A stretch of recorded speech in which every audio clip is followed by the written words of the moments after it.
ए हो बाजी भैया ओखाने सब थाना पहुंचा ला तू। थाना में पहुंचा थे। अरे तो पहुंचे दही न रे, ओखानी कहाँ तक दौड़ता थे। मन ओकरा थाना चिन्हा है, हमरा चिन्हबे नहीं कर आए, दौड़े दही। ठीक करके सबके भगवान करे कि फांसी पे चढ़ा दे। खाली हमर नाम ना आवे बप्पा, हमरा थाना पुलिस से बड़ी डर लगा है।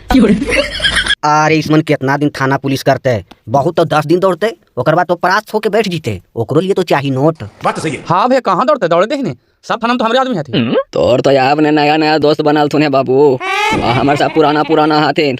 जेलवा में जो जेलरवा है ना, वो हमारे पार्टनर है, खैनी बना करके साथे खा लिया। और जब फांसी चढ़ावा में वो तो साथे बैठ के खाना खा ले। अगर केस वो हो जीते तो वो हमारा फांसी चढ़ावे जीते रे।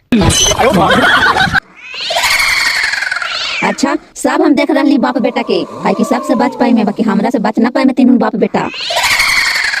जाओ बाजी तैयार होवे, जैसे तैयार होए लगा उसे फोन कर दे तू, कैसा बात हो। वाह मान के लिए। हाँ तू बिंदास ड्यूटी दो। अरे हमनी इतना ऊंचा पहुंच काहे ले बने लिए, जब इतना छोटा मोटा मैटर के हमनी सोल्व नहीं कर सके तो।